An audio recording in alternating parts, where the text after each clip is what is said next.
मंगलाचरण करेंगे। ओम नमः सिद्धेभ्याय जय श्री ओम नमः सिद्धेभ्याय जय श्री ओम नमः सिद्धेभ्याय। मंगलम भगवान वीरो मंगलम गौतमो गणे मंगलम कुंद कुंदाद्यो जयेंद्र महोस्तु मंगलम सर्वमंगल मांगल्यम सर्व कल्याण कारकम प्रधानम सर्वधर्माणां जैनम जयतु शासनम जैनम जयतु शासनम जैनम जयतु शासनम जीवं जीवं दव्यं जीर्णवरवसहीन जीर्णनितिष्ठं देवेन्द्र बिंदु वंदे तम सर्वदा शिरसा। द्रव्य संग्रह नाम का ग्रंथ, इसके रचयिता सिद्धांत देव नेमी चंद्र जी हैं। ग्रंथ के माध्यम से हम छहों द्रव्यों के बारे में संक्षेप में जानकारी ले चुके हैं। और जो हमारा प्रकरण चल रहा है सात तत्वों से संबंधित है, जिसमें हमने जीव द्रव्य के बारे में किंचित विस्तार से जाना। फिर अजीब के नाम से हमने जो उद्गल से निर्मित जो कर्म आदि हैं उनका और जीव का निमित्त नैमित्तिक संबंध होने से राग द्वेष आदि की अवस्था में जो कर्मों का आश्रव होता है उस आश्रव को हमने जाना।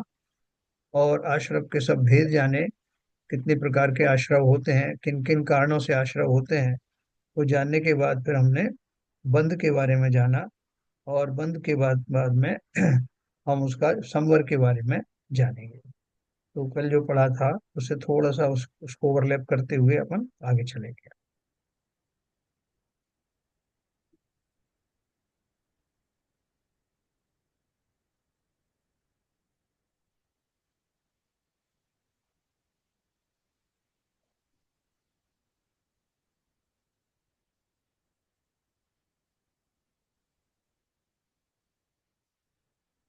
ये हमने पढ़ा था। उसके ऊपर जो हमने कल पढ़ा था, तात्पर्य यहाँ ऐसा समझना चाहिए कि नवीन बंध में मोह राग द्वेष भाव की ही मुख्यता है ना। जैसे अपन ने कल बात करी थी कि जब भी नवीन बंध होता है वो मोहिनी कर्म में ही होता है, या जहां जहां मोहिनी कर्म की उपस्थिति होती है उसके कारण से हमको लगता है कि वो कर्म उदय में आया, दूसरा कर्म उदय में आया तो फिर नया बंध हुआ। बंध उसके कारण नहीं होता। बंध की बंध का जो कारण है मुख्य रूप से वो मोहिनी कर्म का उदय है। तो बोल रहे हैं ऐसा समझना चाहिए कि नवीन बंध में मोह राग द्वेष भाव की ही मुख्यता है। रागादि भावों का अभाव होने पर द्रव्य मिथ्यात्व, द्रव्य संयम, द्रव्य कषाय, द्रव्य योग के सद्भाव में भी जीव बंधता नहीं है ना। इनका मतलब क्या है, कल अपन ने बात की थी ना कि भले ही हमारी वो मौजूद रहे, वो सत्ता में भी रहे, लेकिन अगर राग उसके साथ नहीं है तो नवीन कर्म नहीं बनता है ना। जैसे भी अभी साता वेदनी का अपन बात करें, साता असाता वेदनी की बात है, तो साता वेदनी में जो योग्य सामग्री है उसका एक जगह इकट्ठा होना होता है या मिलना होता है, लेकिन उसके मिलने मात्र से हमें कर्म बंध नहीं होते। जब वो साता साता के योग्य विषय वस्तु के मिलने पर जब उसके प्रति राग आदि होता है तभी कर्म बंध होता है। तो इसी प्रकार से सीधा सीधा बोलिया कि चाहे आपके सत्ता में मिथ्यात्व भी पड़ा हो, चाहे आपने द्रव्य रूप से संयम धारण किया हो, मतलब, लेकिन अगर आपका उससे किसी से बंद नहीं होने वाला, बंद कब होगा, जब उनमें राग आदि की भूमिका आएगी तभी बंद होगा। इसलिए रागादि भावों को बंद कर। अंतरंग बंद हेतुपना होने के कारण सचमुच वे बंद के हेतु हैं, ऐसा निर्णय करना चाहिए। और इन चार बंद रहित सदा निरुपाधि स्वरूप जो आत्मा सो मैं हूं, ऐसी भावना सम्यक ज्ञानी को निरंतर करना चाहिए। आपके सामने बहुत मुसीबत आ गई, सामने शत्रु खड़े हुए हैं, या कोई और दूसरी बीमारी आ गई, शरीर में बीमारी आ गई, बहुत सारे ऐसे कारण आ गए कि जिनमें नॉर्मली लोग बेचैन हो जाते हैं, नॉर्मली लोगों को आर्त रोध ध्यान हो जाते हैं, और आपके नहीं हुए। उन सब की प्रेजेंस के बावजूद भी आप समता में बने रहे, तो काहे का कर्म बंध। लोग कहेंगे नहीं साहब, इतने वहां शत्रु खड़े हुए थे और इतना उनके ऊपर चिल्ला चिल्ला के बोल रहे थे, सब कुछ थे, तो उनका कर्म बंध तो होगा ना, क्यों होगा। मैं उसको अपने को उस रूप मैंने किया नहीं। मैंने उस समय सिद्ध कषाय शब्द जो है वो भी चारित्र मोहिनी कर्म का उदय है। तो मैंने कोई कषाय भी नहीं किया, किसी तरह का अपनी समता को त्यागा नहीं, किसी और तरह का क्रोधादि किए नहीं। तो उन सामग्रियों की, विपरीत सामग्रियों की उपस्थिति मात्र से मेरा नवीन बंध नहीं होगा। चल, ये यहाँ पे जो लिखा है, रागादिक भाव का अभाव होने पर हम्म। द्रव्य मिथ्या, द्रव्य संयम, द्रव्य कषाय, द्रव्य योग के सद्भाव में जीव बनता नहीं है। हम्म। बाकी तो चीजें सब समझ आ रही है। द्रव्य संयम से अगर रागादि भावों का अभाव नहीं है, हम्म। तो द्रव्य संयम से कैसे बंद होता है? हाँ देखो ऐसा है कि ये जो बंध है दोनों तरह का है ना, पाप बंध और पुण्य बंध। तो अच्छा। पाप बंध और पुण्य बंध दोनों प्रकार का है ना। तो ये द्रव्य संयम का अर्थ क्या है कि वो संयम से, जो संयम आपके हैं वो किस लिए होते हैं, संयम तो निर्जरा स्वरूप होते हैं ना, जी संवर हाँ। स्वरूप होते हैं। लेकिन अगर आपने उनमें आपने व्रत नियम संयम बना के रखे हुए हैं, और आपने उसमें राग नहीं किया, जैसे भक्ति आदि के भाव होते हैं तो उनमें राग, उनमें किंचित राग होता है ना, तो वो शुभ राग होता है, तो उनसे पुण्य बंद होता है। Okay okay. तो यहाँ द्रव्य संयम में भी संयम के बने रहते हुए आपका अगर उनसे राग आदि नहीं है तो नए कर्म नहीं बनेंगे, भले ही वो पुण्य कर्म ही क्यों ना। तो वो प्रशस्ति बंद होगा? और प्रशस्त प्रशस्त बंद कह सकते हैं, तो प्रशस्त बंद भी नहीं होगा। अर्थात बंद किसी भी प्रकार का जो है वो रागादि के नहीं, वो तो सद्भाव बात में ही सही है। होता है। अगर होगा भी, हाँ। द्रव्य संयम से अगर बंद होगा भी, साथ साथ, तो वो प्रशस्ति बंद होगा। शुभ भाव प्रशस्त में, बंद, जो प्रशस्त शुभ बंद होता है शुभ शुभ भाव भाव से है, भी। शुभ भाव है तो प्रशस्त बंद होगा। हाँ, क्योंकि वो संयम से रिलेटेड है इसलिए वो अच्छे किस्म का ही पुण्य बंद होगा। लेकिन वो बंद भी तभी होता है जब उसमें राग आदि जुड़े हों, क्योंकि शुभ भाव में तो राग जुड़ा ही रहता है। जी जी। शुभ भाव में राग जुड़ा ही रहता है, इसलिए वहां बंद तो हो गई, पुण्य का बंद होगा। इसलिए उन्होंने क्वालिफाई किया है कि राग का अगर अभाव करके, ऐसे जीव हैं जो भक्ति करते हैं, निरपेक्ष भाव से भक्ति करते हैं, जिसमें उनको कोई किसी तरह की कामना नहीं, किसी तरह का कुछ नहीं।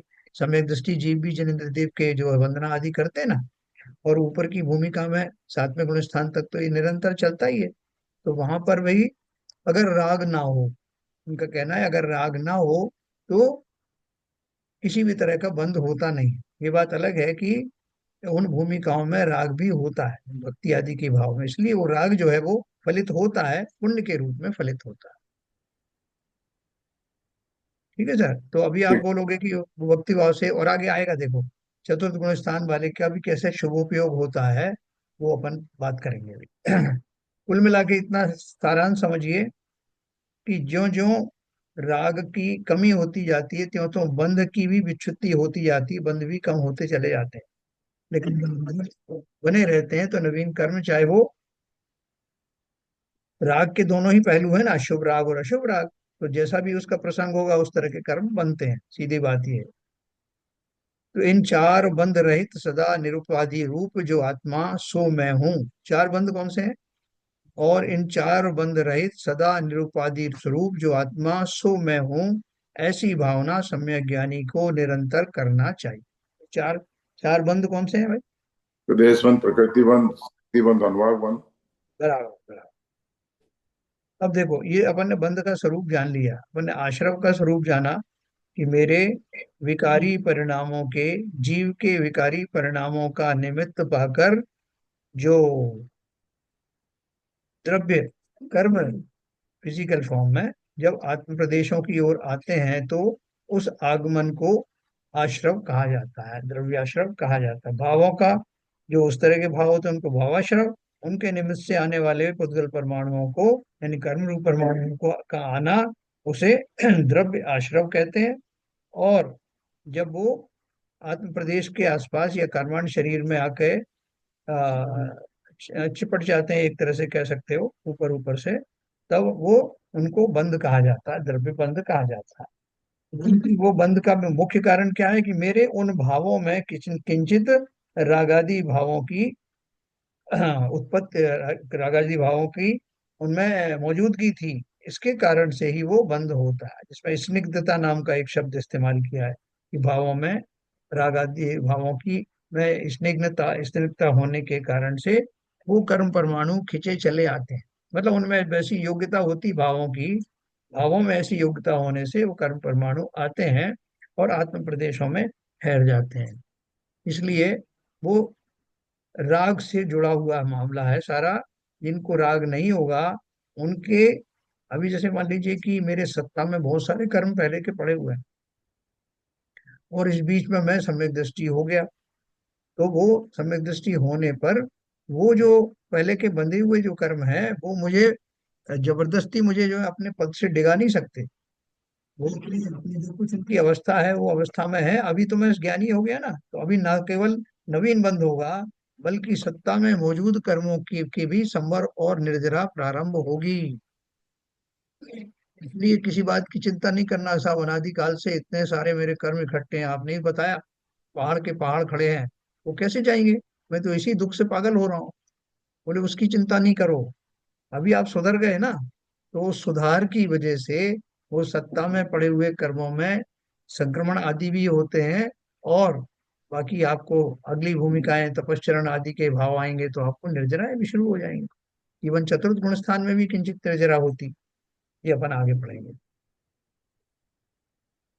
और इसमें क्या है कि ये राग द्वेष ना हो उनके लिए क्या करना पड़ेगा, तो लिखा है कि ऐसा भाव धारण करना पड़ेगा, अपने आत्म स्वरूप का आलम्बन लेना पड़ेगा। कैसा है आत्मस्वरूप, जो इन चार बंध रहित सदा निरुपाधि स्वरूप वो आत्मा में हूँ, ऐसी भावना सम्यक ज्ञानी को निरंतर करनी चाहिए। जैसे अपन वो भावना योग में करते हैं ना, जैसे आप भले ही मैं रोग रोग है शरीर में, तब भी मैं चिंतन ऐसा करता हूँ कि मैं निरोगी हूँ, मैं स्वस्थ हूँ, मैं ये सब करता हूँ, उससे बहुत फर्क पड़ जाता है, खाली ऑटो सजेशन देने से माइंड को।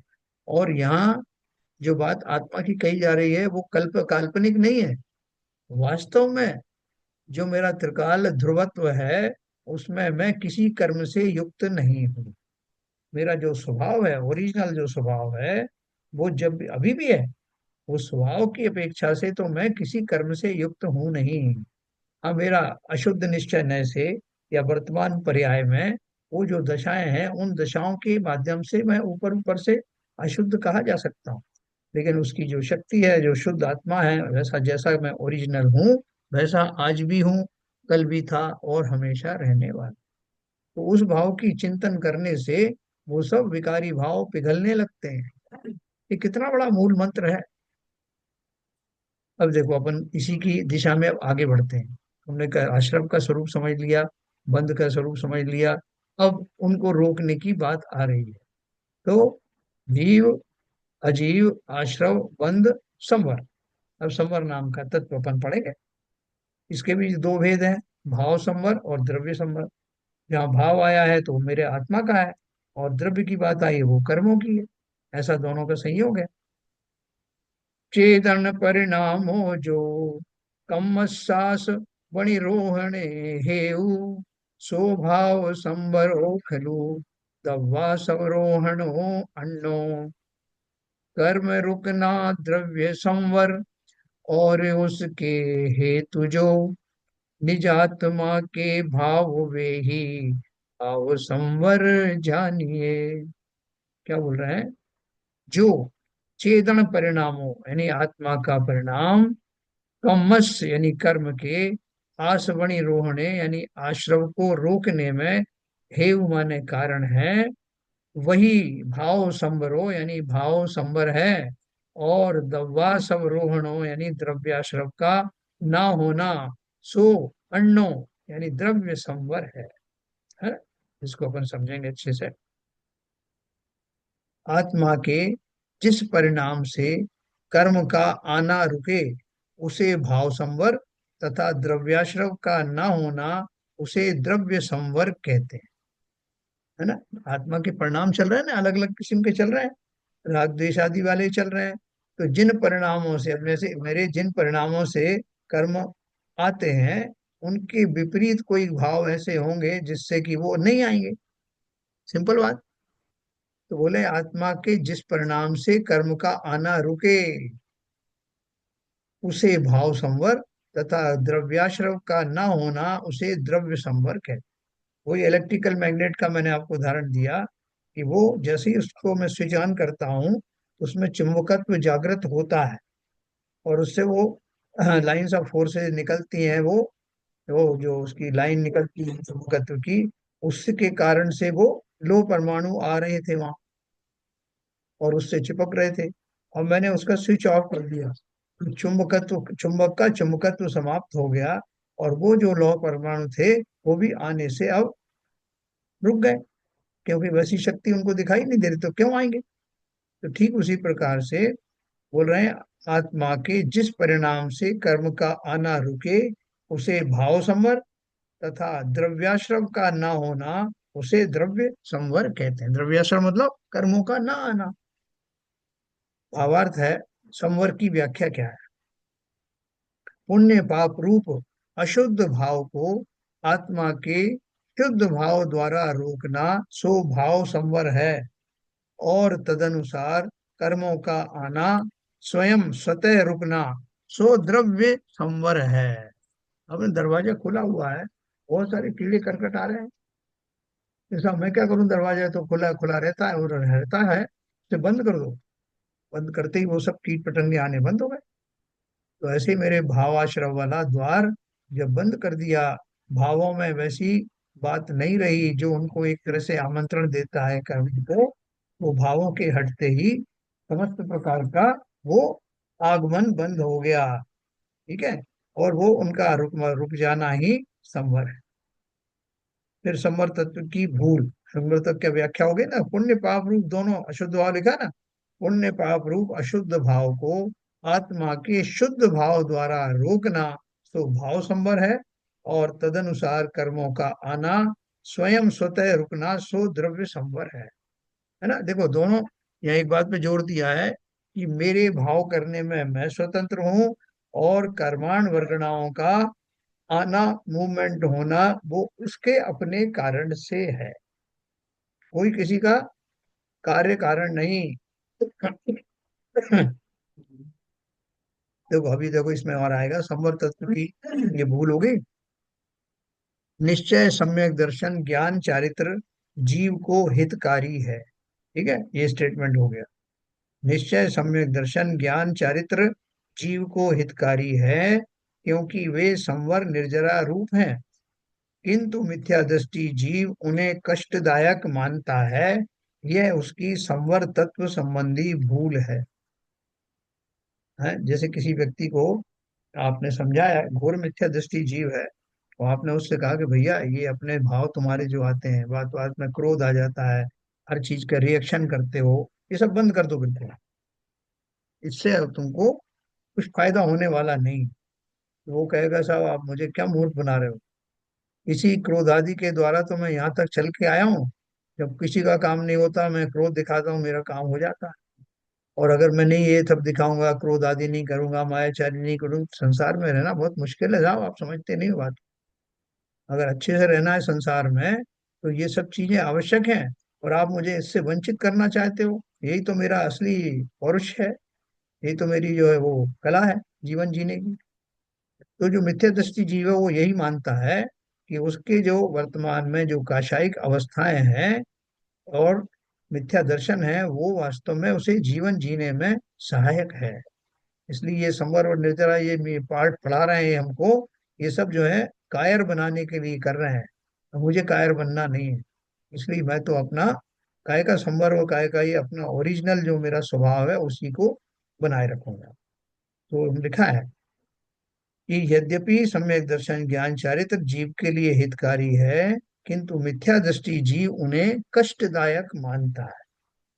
ये सब कैसे रोकेंगे? आप बोलोगे समता में बने रहो, कोई तुम्हें गाली दे, कोई कुछ भी करे, गाली सुन मन खेद न आनो, ऐसे थोड़ी होता।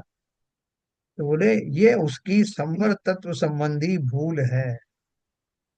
है। तो उसकी अगर गहराई में जाएंगे अपन, तो वास्तव में ये जो आश्रयवादी हैं, इनको बुलाया किसने? ये जो दुखजन्य सामग्री है, मेरे शत्रुवादी हैं या शरीर के रोग आदि हैं, वो आए किस कारण से? किसने भेजा उनको, जो तुम्हें लड़ने की आवश्यकता आ गई उनसे? वो अपने आप तो नहीं आए होंगे।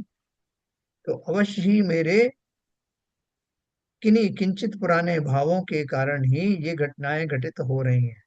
जो ऐसा मानेगा, वो उनसे शत्रुओं को से लड़ने की बजाय स्वयं के भावों पर नियंत्रण लाएगा, जिससे हो सकता है कि वर्तमान में उसको लगे कि मैं चूंकि शांत हो गया इसलिए शत्रु मेरे ऊपर हावी हो गया। लेकिन ऐसा नहीं है। वो तो जो कुछ नियति है, वो नियति के अनुसार ही सब घटित होता है। जैसे अभी पार्श्वनाथ भगवान का कितना कितना उपसर्ग हुआ उनके ऊपर, कितने भवों से उपसर्ग हुआ, और सब में वो शांत रहे। तो उनका तो निरंतर उनकी पर्याय सुधरती चली गई। उनका अहित क्या हुआ? अहित तो उसका मठ के जीव का हुआ, जो निरंतर बैर पालता रहा, और हर भाव में और निकृष्ट निकृष्ट उसने योनियां पाई, दशाएं पाई। तो इसलिए हमको लगता अवश्य है कि मैं अगर क्रोध आदि नहीं करूंगा जो मुझे हितकारी है, तो मेरा कल्याण नहीं होगा, मेरा जीवन अच्छे से नहीं चलेगा। ऐसी मान्यता मिथ्या दृष्टियों की होती है। इसलिए वो संवर निर्जरा का ना तो सच्चा स्वरूप जानते हैं, ना ही उस दशा को अंगीकार करना चाहते। यह उसकी संवर तत्व संबंधी भूल है। संवर तत्व में अहिंसा आदि रूप शुभाश्रव भाव को संवर मानता है, किंतु ऐसा नहीं हो सकता कि एक ही कारण से पुण्य बंध भी माना जाए और संवर भी माना जाए। देखो, ये विशेष समझने वाली बात है। क्या बोल रहे हैं, हम और आपकी क्या गलती होती है कि अगर हमने भगवान की भक्ति करी, तो हम मान लेते हैं कि भगवान की भक्ति से सारे काम हो जाएंगे। कोई भी हमारा जो पुराना कर्म उदय में आएगा वो रुक जाएगा। कोई शत्रु है वो मित्र बन जाएंगे। बोले साहब, वही तो पूजन में भी लिखा है, शत्रु मित्रता को धरे विष निर्विषता था है, तो आप कैसे मना कर रहे हो? तो वो जो है ऊपर ऊपर से बात है, स्थूल कथन है। और वो कथन कैसे है वो मैं आपको बताऊंगा। लेकिन इतना जान लीजिए कि जो संवर और निर्जरा आदि जो भाव हैं, वो सम्यक दर्शन पूर्वक ही होते हैं, अर्थात सम्यक दृष्टि को ही होते हैं। मिथ्या दृष्टि तो उनका स्वरूप जानता नहीं। कैसे नहीं जानता? वो क्या सोचता है? वो सोचता है कि संवर तत्व में अहिंसादि रूप शुभ आश्रव भाव को संवर मानता है। मैंने जीवों की जान बचाई, मैं अभी इतनी चींटियों को बचा के आया, इतनी जगह पे कुछ गाय कट रही थी, मैंने उनको रोक के आया। तो मेरे उन एफर्ट्स के कारण से मेरे जो कर्म आते हैं, उदय में आते हैं, वो सब रुक जाएंगे। तो वो उसका ऐसा मानना, वो क्यों गलत है, ये आप में से कोई बताए। क्योंकि वो बोलता है कि शुभ भावों से तो पुण्य बंध बनता है, लेकिन वो क्या मान रहा है कि शुभ बंध से संवर हो जाएगा, या संवर भी हो जाएगा। तो इसमें क्या गलत बात है, बताओ भाई शिवी जंसन। ऐसा है, शुभ भाव अगर राग के साथ नहीं होंगे तो हम्म। संवर अवश्य होगा। राग राग के साथ होंगे तो बंद होगा। हम्म। राग के साथ नहीं होंगे, अगर वो ज्ञानी जीव है तो उससे संवर होगा, उससे निर्जरा भी होगी, जो नए कर्म आ रहे हैं उनकी। हम्म। ये है मेरा तो अपना। देखो, शुभ भाव जितने, जब जब शुभ अगर भाव कहा शुभ जाता है। भाव में तो कभी बट कभी जब हमारा उसमें हमारा ए- टारगेट स्वभाव नहीं है ना, हमारा टारगेट तो अ, आगे है ना। तो मतलब बंद तो हो ही रहा है ना। बंदों को लीजा, रोकना है हमको, कैसे भी बंद को बिल्कुल रोकना है। बराबर। हाँ बोलिए, लीजा जी कुछ कह रही हैं। शुभ भाव उन्हीं को कहते हैं जब उसमें कोई राग हो। अगर उसमें राग नहीं हो तो वो शुद्ध हो जाएगा। बहुत बढ़िया, बहुत बढ़िया। ये इसमें एक पहलू थोड़ा ध्यान रखने वाला है कि शुभ भाव कहा ही उनको इसलिए है कि उनमें किंचित पुण्य वाला राग है। पाप वाला भी राग होता है और पुण्य वाला राग है। तो इसलिए दोनों तरह के राग जो है वो शुभ भाव, शुभ भाव के साथ भी होता है, अशुभ भाव के साथ भी होता है। लेकिन इन दोनों से परे जो भाव हैं उनको शुद्ध भाव कहते हैं। और शुद्ध भाव कब आते हैं? शुद्ध भावों से ही संवर होता है। अशुद्ध भावों से या भक्तिवादी के भाव से या शुभ भावों से संवर नहीं होगा। तो क्या होगा? पुण्य बंद होगा अगर शुभ भाव है तो। अशुभ भाव है तो पाप बंद होगा। लेकिन मिथ्या दृष्टि ऐसा नहीं मानता, इसलिए बोलते हैं साहब भगवान की बहुत पूजन करी, वो सब कोई काम नहीं आया साहब। और आपने तो कहा था कि शत्रु मित्रता को धरे, कोई कोई शत्रु मित्रता को नहीं धरे, और ना ही हमारे कोई रोग आदि दूर हुए। तो ये सब आपकी कहना बेकार है, हमने तो मंदिर जाना ही छोड़ दिया। आपके छोड़ने से सिद्धांत नहीं बदल गया, सिद्धांत तो अभी भी वही है। हमने उस सिद्धांत को समझा नहीं। जैसे मैं कहा करता हूँ कि एक कोई आदमी किसी ऑर्गेनाइजेशन में काम करता है, तो वो कोई अच्छे काम करता है तो उसको रिवार्ड मिलता है, लेकिन कुछ गलत काम करता है तो उसकी पेनल्टी लगती है। वो अगर कहे कि साहब मेरी ये पेनल्टी जो है वो रिवार्ड से आप कंपनसेट कर दीजिए, तो नहीं होगा। तो ठीक उसी प्रकार से पुण्य का फल अलग और पाप का फल अलग लगता है। और इन दोनों को रोकने के लिए एक दूसरे का वो नहीं चल सकता कि पुण्य के द्वारा पाप को रोक दिया जाएगा, बल्कि इनकी आवश्यकता है। उन दोनों अवस्थाओं को रोकने के लिए, जैसे संवर शब्द से समझाया गया है, वो शुद्ध शुद्ध भाव की बात है जो अपन आगे पढ़ने। अशुभ भाव न शुभ भाव, लेकिन ज्ञानी को ही ये बात मालूम है, अज्ञानी को पता नहीं। संवर तत्व में अहिंसा आदि रूप शुभाशुभ रूप शुभाश्रव भाव को संवर मानता है, किंतु ऐसा नहीं हो सकता कि एक ही कारण से पुण्यबंध भी माना जाए, क्योंकि शुभ भाव से पुण्यबंध होगा ना, और उसी से संवर भी माना जाए। तो उसके लिए अलग से भाव चाहिए ना। तो आगे बताया, एक ने प्रश्न किया है, अच्छा प्रश्न है ये, अपन उसमें भी पढ़ा था, जो अध्यात्म कलश था उसमें भी पढ़ा था। मुनि के एक ही काल में दो भाव होते हैं, वहां उनके बंध भी होता है और संवर निर्जरा भी होती है। सो कैसे? इसमें लोग बहुत भ्रमित होते हैं, और इसलिए वो यही मानते हैं कि आप कुछ भी कहो, ये तो कहा है कि अगर हमने भक्ति भाव की, भगवान की स्तुति की, तो मेरे बहुत सारे पाप कर्म नष्ट हो जाते हैं, निर्जरित हो जाते हैं। संवर तो दूर, वो तो निर्जरा तक भी मानते हैं, लेकिन वो उसका जो जो सिद्धांत है वो नहीं समझ पाते, है ना। इसका अर्थ ये नहीं कि उनकी भक्ति आदि से रोका जा रहा है आपको, लेकिन उनसे जो पुण्य आदि का बंध होता है, उनमें कुछ इष्ट सामग्री भी प्राप्त होती है, वो बात अलग है। लेकिन कर्म का बंध रोकने के लिए अशुभ भावों से वो प्राप्ति नहीं होगी। तो बोले बहुत सारे मुनि होते हैं जो तपस्या करते हैं, वहां वो एक काल में उनके दो भाव होते हैं। क्या दो भाव होते हैं? उनके बंध भी होता है और संबंध निर्जरा भी होती है। तो वो कैसे होता है? उनका पुण्य बंध भी हो रहा है, उन्हीं भावों से जो तपस्या कर रहे हैं, और उन्हीं भावों से उनका संबंध निर्जरा भी हो रही। अब बोलते हैं ना, होली खेले मुनि राज शिखर वन में, मतलब कितने उनके कर्मों की निर्जरा हो रही है, आपने ही बताया। तो देखो उसका उन्होंने अर्थ उत्तर दिया। मुनि के ये जो भाव हैं वो मिश्र रूप होते हैं, यानी उसमें कुछ वीतरागता होती है और कुछ सरागता होती है। उसमें जो अंश वीतराग होता है उससे संवर होता है, और जो अंश सराग रहता है उससे बंद होता है। जैसे आपने भोजन किया, आपको बोला कि भैया ऐसा करो, भोजन ऐसा करो कि जिसमें कार्बोहाइड्रेट्स ना हो, और उसमें फैट्स हो तो चलेगा। लेकिन आपने जो भोजन किया उसमें किंचित कार्बोहाइड्रेट्स भी थे और किंचित उसमें फैट्स वाला भी था, तो उसी हिसाब से उसका रिएक्शन होगा। जितना जितना कार्बोहाइड्रेट्स का क्वांटिटी है उसके हिसाब से वो एनर्जी में कन्वर्ट होगा, और जो फैट्स है उनका जो फैट्स बनेगा तो वो उसके हिसाब से होगा। एक ही बार में खाया हुआ एक ही ग्रास में दोनों तरह के तत्व मौजूद रहते हैं, लेकिन दोनों के कार्य अलग अलग हैं। ठीक उसी प्रकार से मुनिराज के एक बार में किए गए वो भाव, उनमें एक मिक्सचर होता है। क्या मिक्सचर होता है? उसमें शुभ भाव भी होते हैं और शुद्ध भाव भी होते हैं। तो जितने क्वांटिटी में शुद्ध भाव है उनसे संवर निर्जरा, और जितनी क्वांटिटी में शुभ भाव है उनसे पुण्य बंध होता है।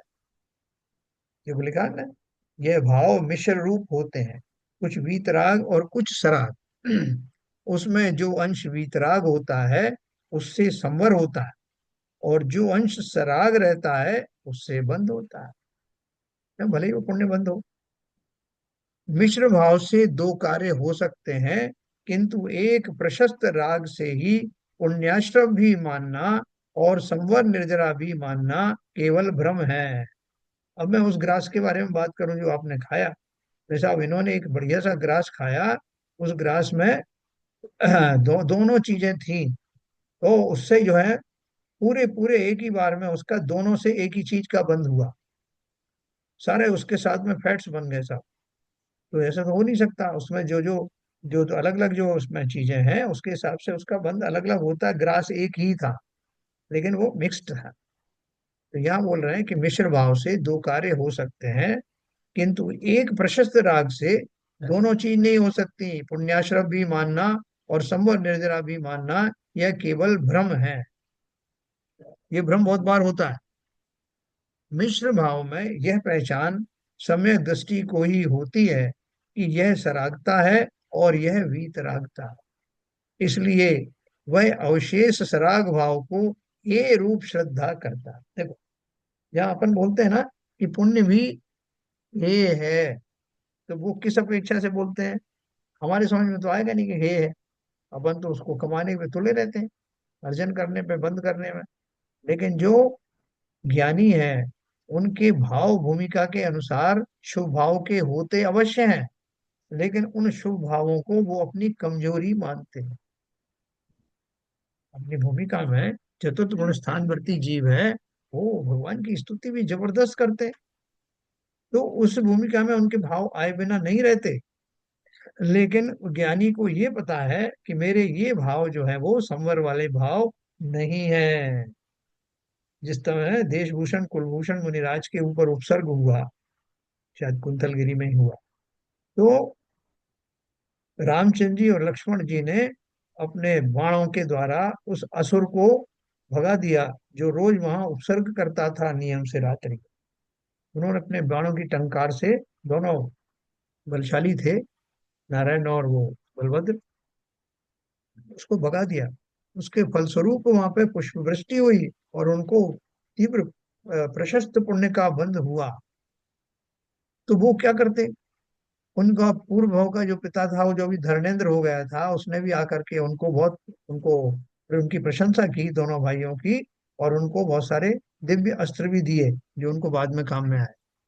तो रामचंद्र जी सोच रहे थे कि इतना बढ़िया मैंने काम किया है, इससे सारा काम हो जाता है, इतनी प्रशंसा मिलती है, और इसी से मेरा ये संसार भी समाप्त हो जाएगा। तो मैं यही क्रियाएं करता रहूं, जगह जगह जाऊं और मुनियों पे जहां जहां उपसर्ग हो रहा है उसको हटाऊं, ऐसे शुभ कार्य करूंगा तो एक दिन मुझे मोक्ष की प्राप्ति हो जाएगी। ऐसा उनका सोचना अगर होता तो सही था क्या? बताओ भाई। अगर वो ऐसा सोचते रामचंद्र जी कि हमने देखो इतना जो उनकी ऊपर वो किया, उपकार किया, और कितनी प्रशंसा हुई, तो ये भाव हम अपने जीवन में बनाए रखें और इन्हीं के बल पर एक दिन हमें मोक्ष हो जाएगा, अगर वो ऐसा सोचते तो क्या सही होता? बोलो भाई शरण जी।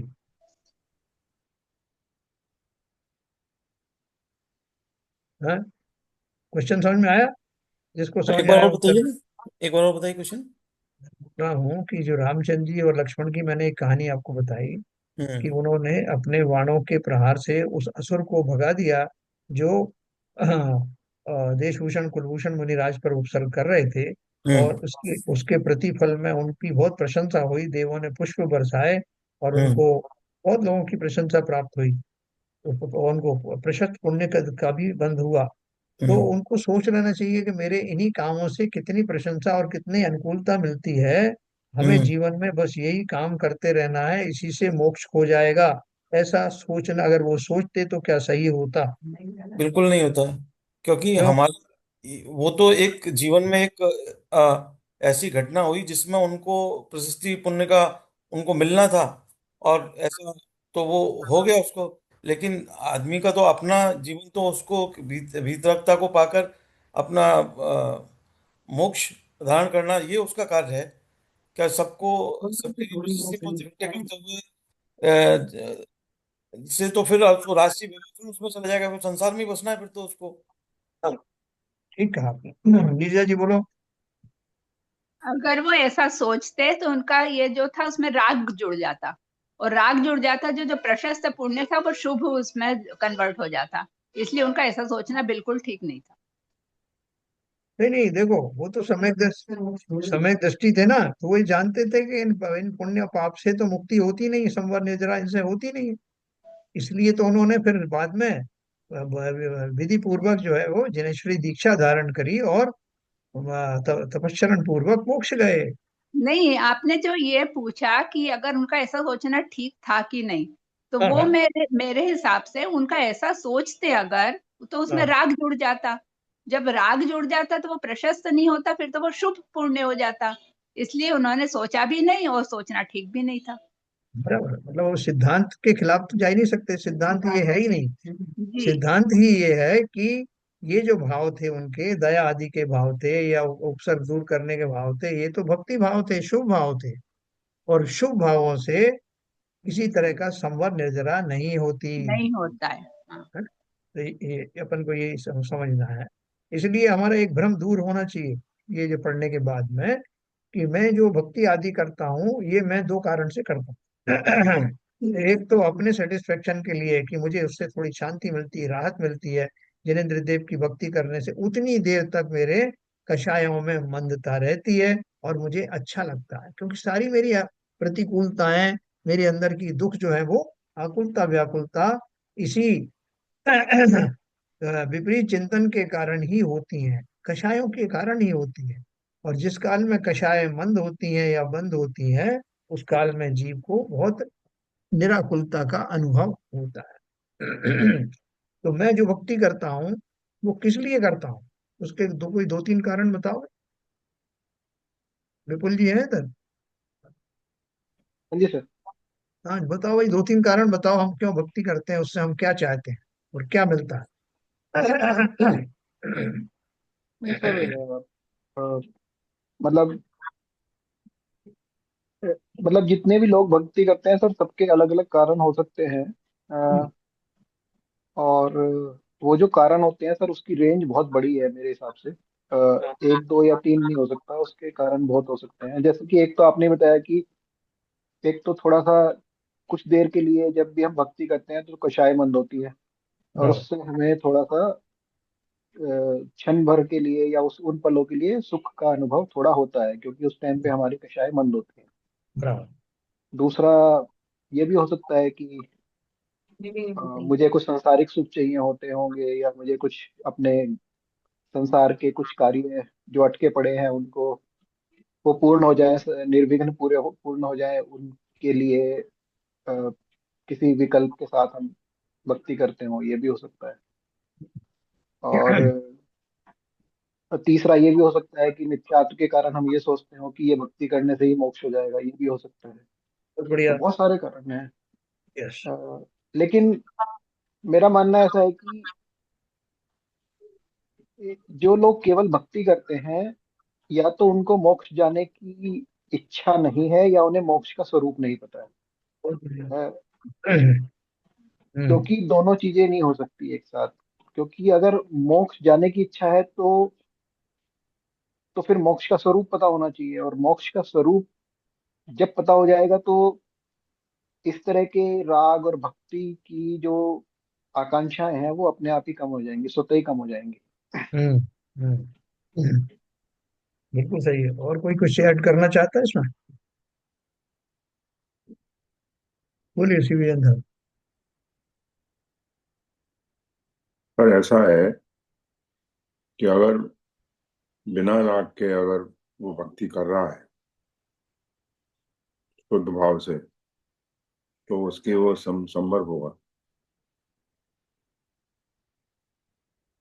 देखो ऐसा है, जब भी भक्ति आदि के भाव होते हैं तो उसमें राग प्रधान ही होता है। हम्म। शुद्ध भाव से भक्ति नहीं होती, शुद्ध भाव से आत्मचिंतन होता। एक तो ये बात है। दूसरा ये प्रश्न ये है कि वो जो मीना सुंदरी ने जो सिद्ध चक्र मंडल विधान किया था, वो जो बिकुल जी ने जो दो तीन कारण बताए उनमें से किस कारण से उसने वो विधान किया था? उसने तो शुभ भाव से किया था अपने। शुभ भाव की क्या उसकी इच्छा थी, उससे क्या प्राप्त करना चाहती थी? वो तो उनका केवल अपना आत्मचिंतन कर रही थी। हम्म, उसका ये उसको निदान पूर्वक थोड़ी किया था सिद्ध चक्र का विधान उसने। हम्म। उसमें सर निदान नहीं था, वो तो उनको वैसे ही मिला। वो तो अपने भावों की शुद्धता, अ, अपनी कषायों की मंदता और श्री जी का गुणगान बिना किसी निरपेक्ष भाव से, बिना किसी निदान के, बिना किसी इच्छा के कर रही थी वो तो। इसलिए जो उसका फल मिला वो तो विदा वो तो ऑटोमेटिक मिला। वो उसमें उनकी इच्छा नहीं थी कि मैं इसलिए इंतजार कर रही हूँ कि इनका कोड ठीक हो जाए। नहीं, मैंने भी वही कहा कि निदान पूर्वक से उसने विधान थोड़ी किया था, वो तो उसने निरपेक्ष भाव से भक्ति की थी।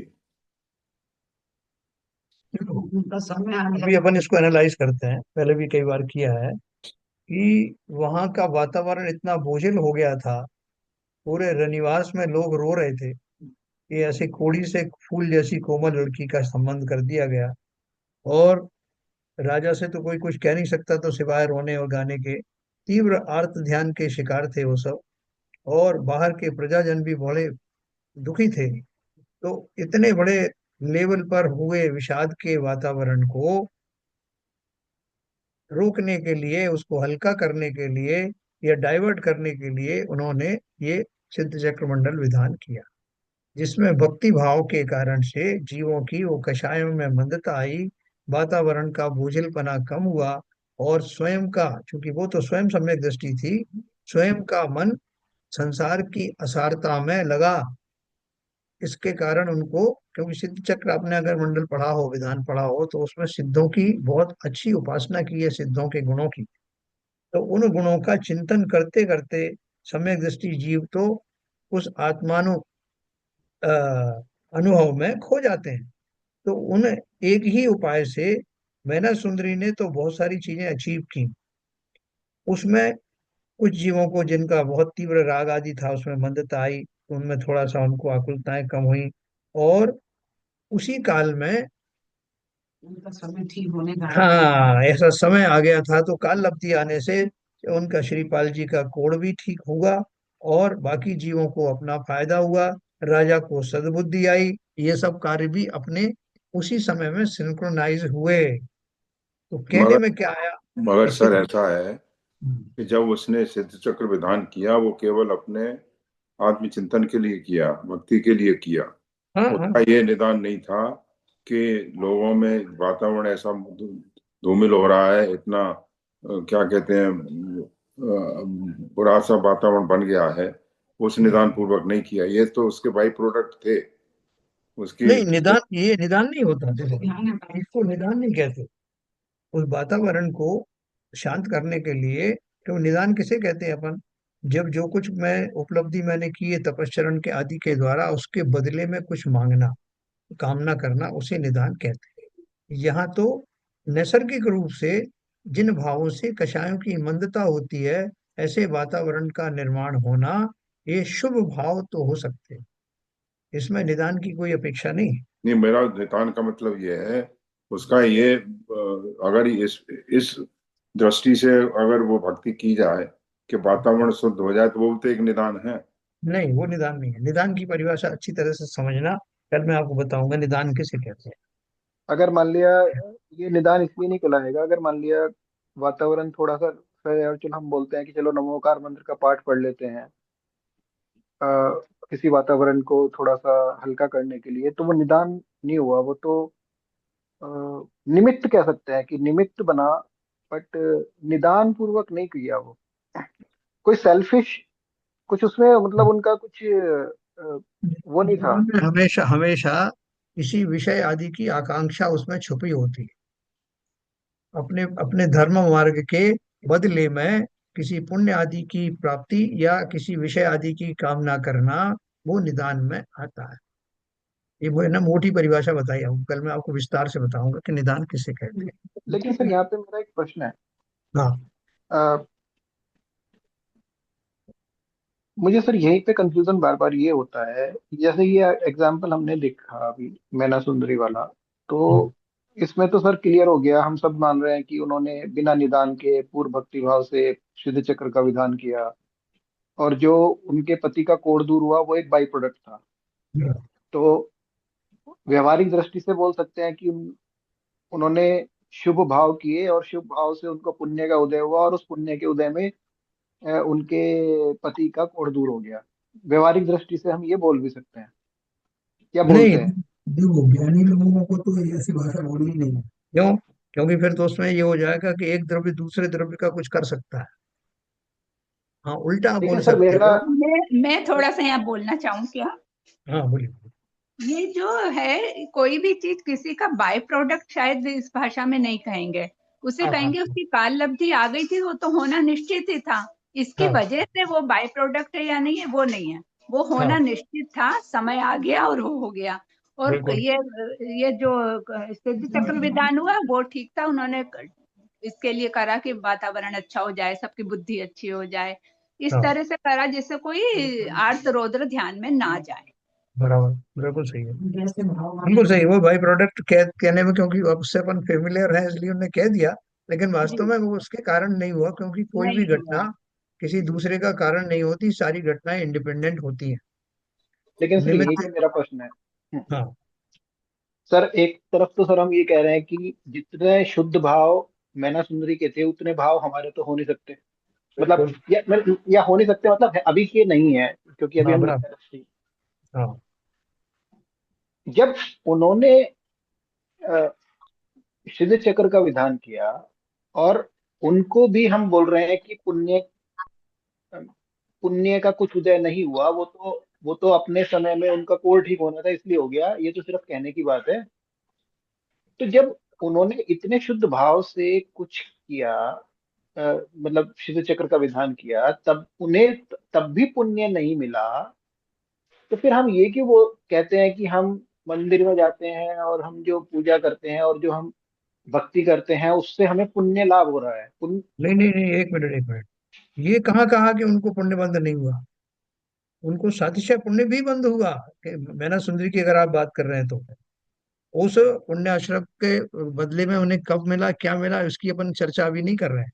लेकिन अवश्य ही उन शुभ शुभ भावों में हम ये कह रहे हैं कि वो सम्यक दृष्टि थे, तो उनके मिश्र भाव आए जो तो हमने पढ़ा अभी।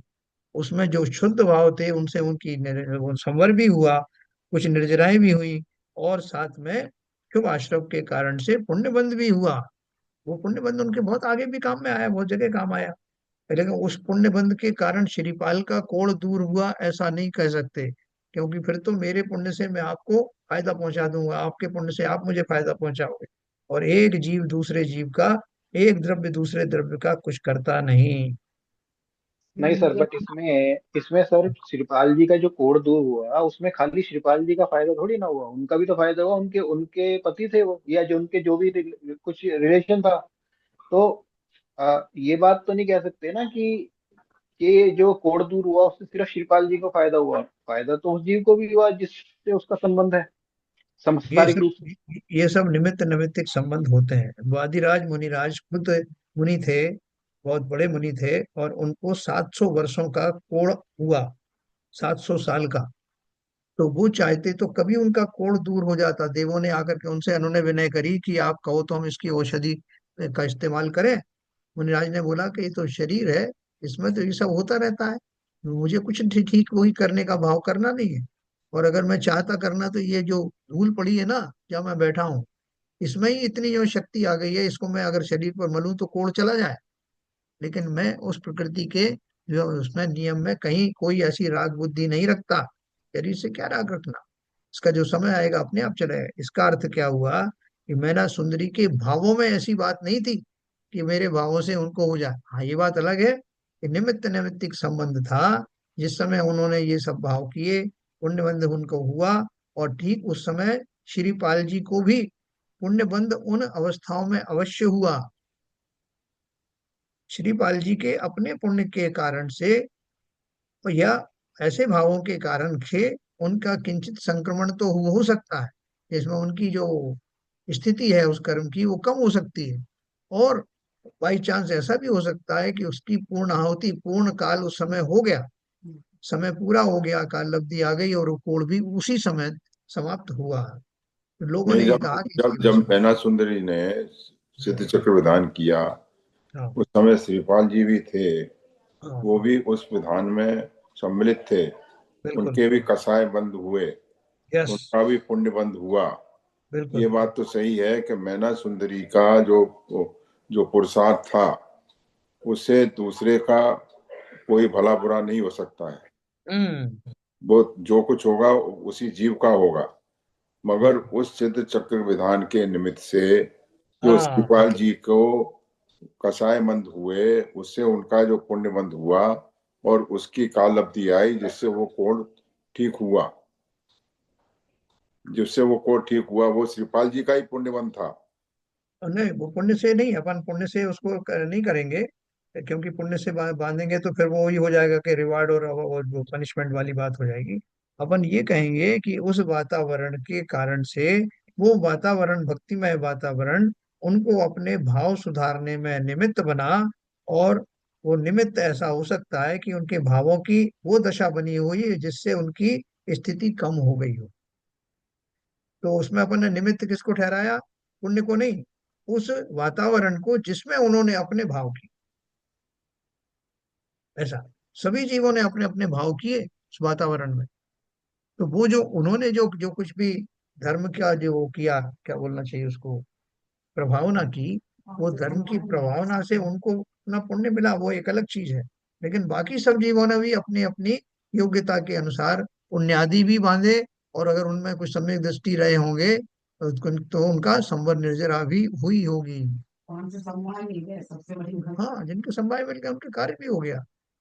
कृपाल जी के वो समवाय मिल गए तो उनका कोढ़ भी दूर हो गया। उसी समय उनको जागृति आई, किनको? उनके पिताजी को, मैना सुंदरी के। और तुरंत ही डिक्लेरेशन के तुरंत बाद उनको वो लगा कि मैंने ये क्या कर लिया। और वो तो सब ऐसा होना था, निमित्त निमित्तिक था। लेकिन उसी भाव से, उस वातावरण में, उनके भी भावों में एकदम परिवर्तन आया। उन्होंने अपनी बेटी से बहुत क्षमा मांगी। तो बोले तुम कहो तो अभी इसको अंडू कर दिया जाए। उनका नहीं, कोई अंडू नहीं, जैसा है वो ठीक है। देखो, ये बहुत बड़ी घटना है, इसके माध्यम से अपन पूरा चीज समझ सकते हैं। यानी दो तरह का जो हमारा जो कर्म बंध है, जो मिश्र भाव है, वो भी समझ सकते हैं। निदान के बारे में समझ सकते हैं। पुण्य की जो है का जो कार्य है वो समझ सकते हैं। शुभ भावों और शुद्ध भावों में फर्क जान सकते हैं। ये एक बहुत बड़ी घटना है। अभी समय हो गया, अपन बार बार इसका वो करते हैं। अगर आप फिर भी अभी अपन को कुछ इस पर चिंतन करना हो, कल अपन इसको जारी रखें। नहीं, अच्छा ये सब्जेक्ट है जिसमें ये सब क्लैरिटी आती है। हाँ सर, इसमें ठीक है, थोड़ा और क्लैरिटी चाहिए सर, कल थोड़ा सा और अगर कल करेंगे तो अपन अच्छा है। बिल्कुल और कर लेंगे कल। अभी समय हो गया। तो संजय प्रकाश जी हैं, हाँ, जिनवाणी हाँ। स्थिति।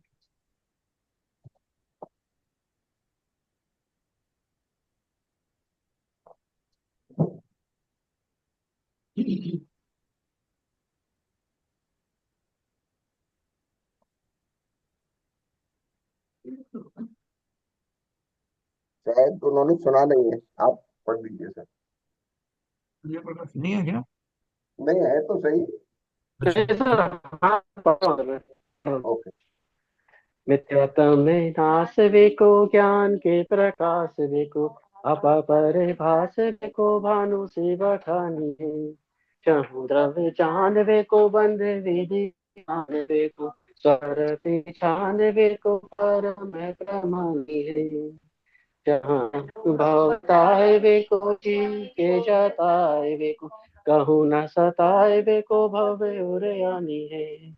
जहाँ तार वे को पार के उतार वे, तो फिर स्तार वे को ये चले।